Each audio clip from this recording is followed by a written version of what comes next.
Okay, sad news. I did a Zoom earlier and thought I was recording. Well, I was recording, but I didn't have my computer preferences set up in such a way that allowed me to record to my computer. So as soon as I hit stop recording, the whole thing went and disappeared. So, given the fact that I was asked to speak faster during the Zoom meeting, I'm going to redo this and I'm going to try to go in a little bit faster time. So because it's recorded, you can stop, rewatch, and do whatever. Okay, so first thing, you have 2 more assignments, and I'll change this on the classroom, but you'll see that it looks a little bit different on the classroom if you've looked at it already, but I'll change it after I post this video. There's 2 essays left, and they're big, they're long. So before, it was a minimum amount of 300 words or so, maximum of 500. I'm changing that to now it's gonna be a maximum of, or a minimum of 1,000 words. You're gonna have an essay for Unit 3, and then an essay for Unit 2, and then we're finished with Social 10. And if you do these 2 longer essays and work through the process that I'll show at the end of this video, then you'll be well prepared for Social 20, and it's really gonna help you for English 20 as well. Some of you already use this pattern, some of you don't. The large majority of you don't. Paragraphs is a major issue. So after I go through the content of 3.1, I'm gonna go through and explain the essay writing process that I'm talking about. Let's dive into the content for Essay 3.1, the writing, globalization, and 20th century events. So what you have essentially in this unit is you have a whole bunch of events and you have economics. Now, the events are big and they're things you know about. For example, there were several different rebellions. We had World War I. We had the Great Depression. We had World War II. We had other smaller wars. There was a war in Afghanistan. There were wars in Afghanistan, India, Vietnam, the Vietnam War, the Korean War. Those were all different wars that contributed to the events of the 20th century. And when I say 20th century, I mean from about 1900 to 1999. Okay? So just before you were born, this ended. And then there were a lot of inventions. Think about things like in 1900, we couldn't even fly. And then by the middle of that century, we're putting people on the moon. So big inventions. Early part of this century, we had limited communication. By the end of this century, we're into a globally connected internet, fiber optics world.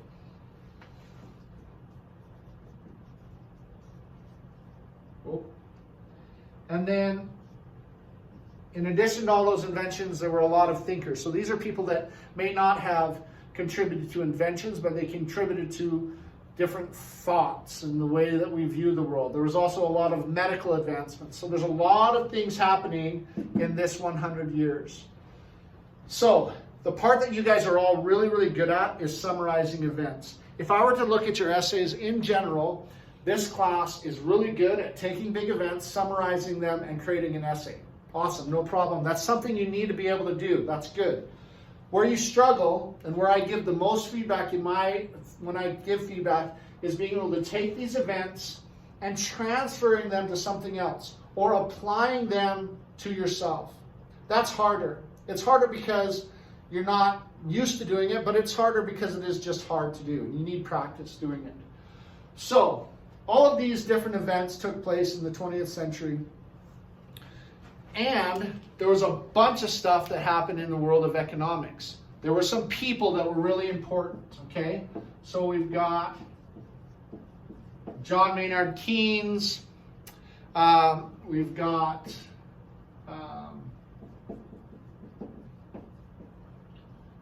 Friedman, we've got Hayek, We've got Marx. And my bet is that a lot of these you haven't heard of. You may have heard of Karl Marx. But these are the 3, maybe 4 that you really need to focus on for this unit. You need to define what is economics. You need to have an understanding of what is economics. So when I read your paper, I know that you know what economics is. Okay? And then you need to also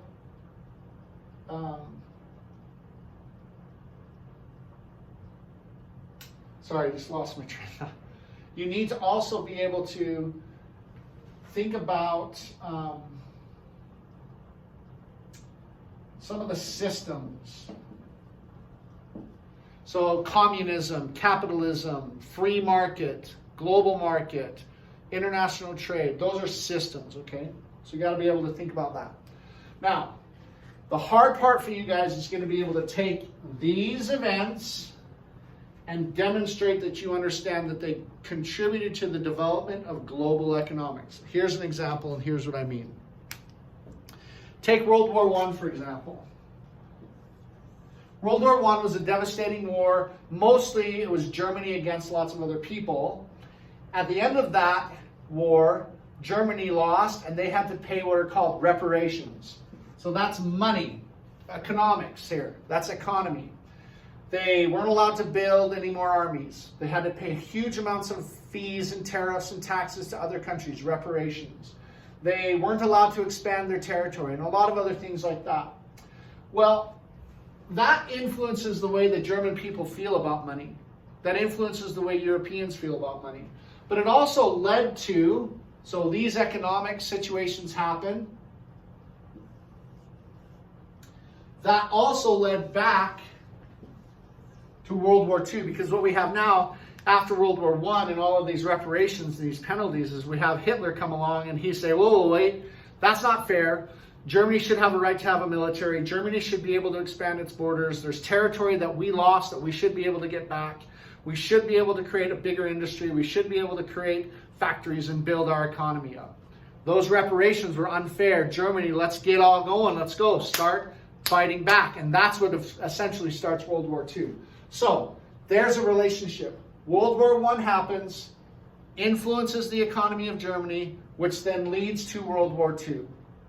So in your essay, you've got to be able to explain that in lots of different ways. Events happen, contributes to the economic situation of the world, which will lead to more events.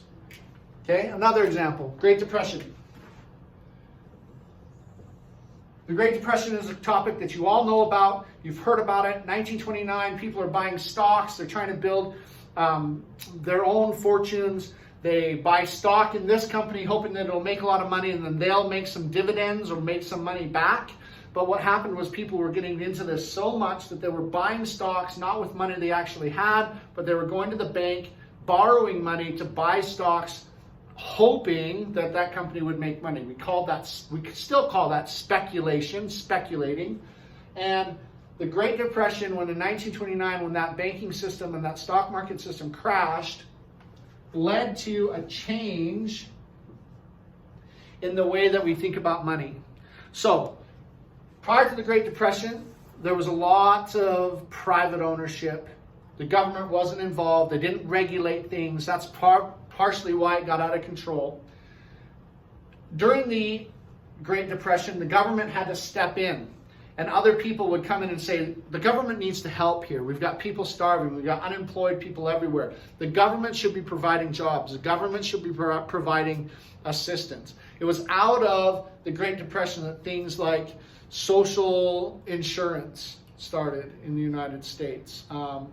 Welfare systems, so like food stamps, vouchers, unemployment insurance, those type of things all sprung out of the Great Depression. So we have the Great Depression, which changes the way the world thinks about money and economics, and that's a relationship. Okay, many of these other events dictated the way we think about economics, but it also goes the other way. For example, Karl Marx, very famous thinker who was born before 1900, wrote a book called The Communist Manifesto. And his ideas, basically in summary, and you'll read about them, you'll see them in the video. He said, we have these really rich people that own everything, then we have all the workers down here, and the workers never get any of the riches. They're mistreated, they're worked sometimes to death, they aren't treated fairly, they're not given any rights. He believed that the economy should be reversed and that the working class should be on top and that all the wealth should be spread throughout. So he would say, government should own everything, we will make all the money, and then we'll pay the workers so that they can survive. That type of thinking, communism, influenced many great events. Some of these smaller wars were caused because communist governments were starting and other countries didn't want them to. The Vietnam War, the Korean War, for example.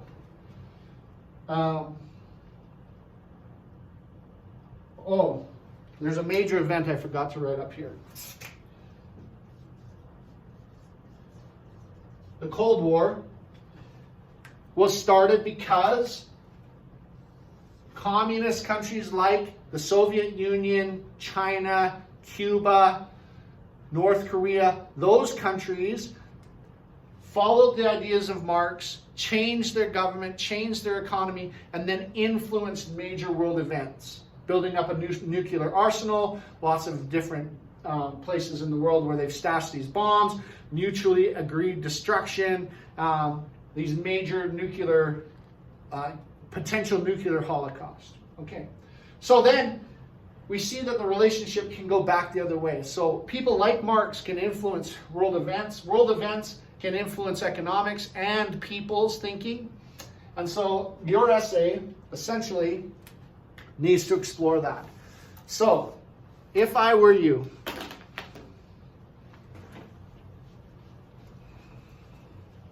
here's what I would do. And earlier today in the Zoom meeting, I was sharing my screen and showing this, and I don't have my screen shareability with me right now. But there are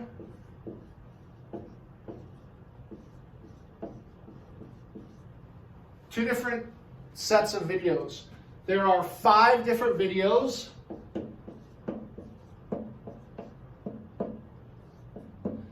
under the Crash Course YouTube channel. So we've got some, I think the first one is Communist China. There's another one on World War I, World War II, European history, and the beginnings of economics, kind of the introduction to what economics is. And then we also have this Canada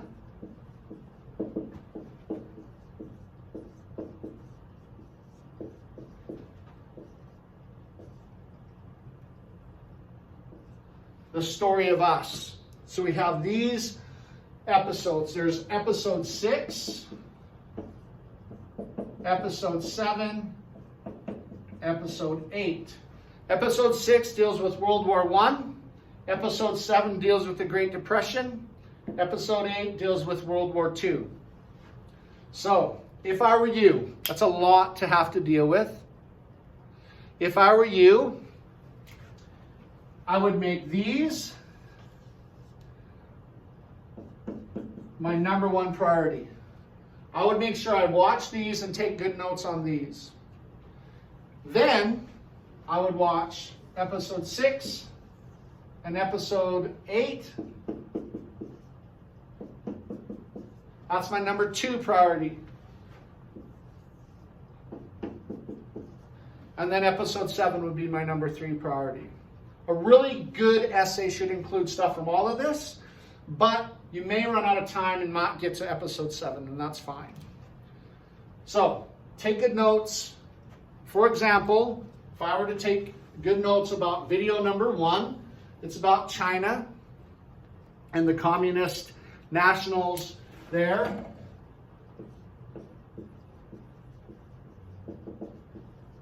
There's a lot in that video. At about minute 3:15, it starts talking about how China, for the very first time in 3,000 years, was no longer a dynasty. So for the first time in 3,000 years, a republic type or democratic type government was established in China. That's a big deal. To go 3,000 years with emperors or empresses leading and controlling the country, and then to never go back to that, that's a big deal. So I would write down probably something like that, and maybe 2 or 3 more big ideas from each of those videos. So if you've got 5 crash course videos, 3 Canada, the Story of Us videos, that's about 15 big ideas from here, 9 big ideas from here. Okay? That could constitute the basis of your notes. I would make sure that I'm including the time when I saw these videos, where it was located in the video. So if I want to go back, I can. If I want to cite it in my essay, I know exactly where it was in my essay, and I know which video it was in. Okay, so that's that part. Last thing.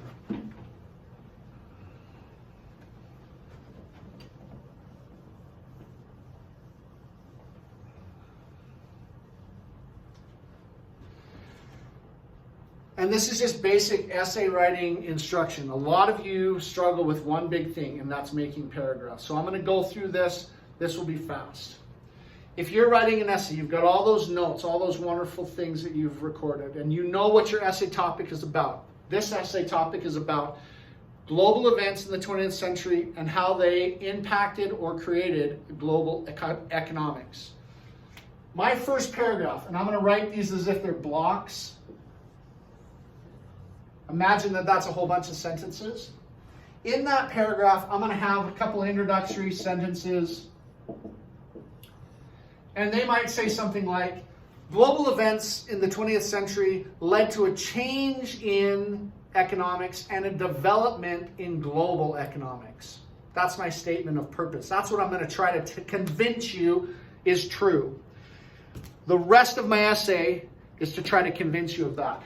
But in this first paragraph, I'm going to give you a preview of what I'm about to tell you.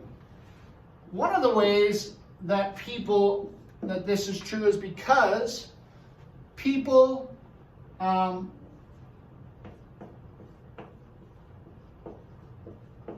changed the way they thought about money. The way the world thought about money changed. So that's a blue, if you can't see that very well on the screen, that's a blue sentence. My next piece of evidence is that people bought more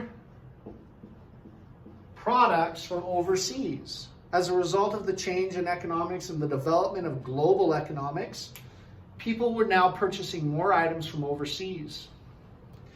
And then my last kind of evidence that I know what I'm talking about is that people changed the way they felt and thought about government. So prior to 1900, people thought government and leaders of power, kings, monarchs, princes, presidents, whatever, thought one way about economics and how those rulers should help people or not help people. After the 20th century, that all changed. And through the 20th century, the big events of the 20th century changed the way people felt about the government. And then I'll conclude this paragraph with just a simple statement, something like, that is the purpose of this essay. Social studies rocks. Whatever. Okay. In my first paragraph, every sentence is going to be blue. Everything I write in this paragraph is going to have to do with people's ideas changed about money.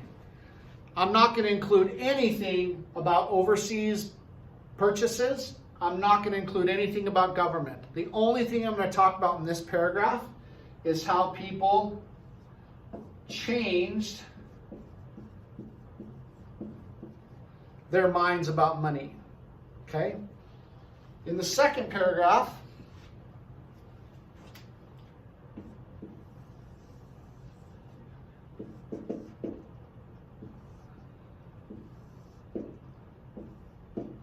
everything I write is green because everything I write in the second paragraph is going to have to do with how people purchased products overseas. So nothing in here about people's minds changing about money, and nothing in here about government. All about buying things overseas. And my last paragraph, I think you know where I'm going with this.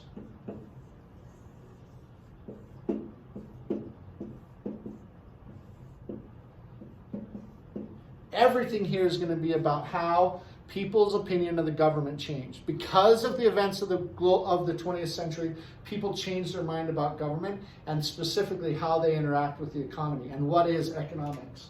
Okay, so this one's going to be all overseas. I'm not going to have anything here about overseas purchases. I'm not going to have anything here about how people's opinion of money changed. All of the sentences in this paragraph are going to be about government. And then to finish off, just to help the reader, me, feel a sense of closure, you're going to restate your purpose. The purpose of this essay was to explore the various causes of a global economy because of the events of the 20th century. In this essay, we saw that people's opinion of money changed, as we can see by the crash of the stock market and people speculating on stock or whatever. Summary of your evidence. We can see that a global economy began because people started buying things from overseas, or whatever your evidence is. And we can see that the people's opinion of government changed, leading to not only people to change and economics to begin to be much more widespread, but the whole world changed. Thus, social studies is the best subject in the world. Great. Okay? So, when you get ready to write your essay, after you've reviewed all those videos, you've gone through and looked through chapter 9, you've picked out all the big ideas that you can think of, you're going to create your draft and your essays using paragraphs so that you're organized. So that when you look at your essay, you can see, oh, I've got 12 sentences on how people's ideas changed about money, but I've only got 2 sentences on this. I need to either get rid of this as a topic, or I need to find more evidence.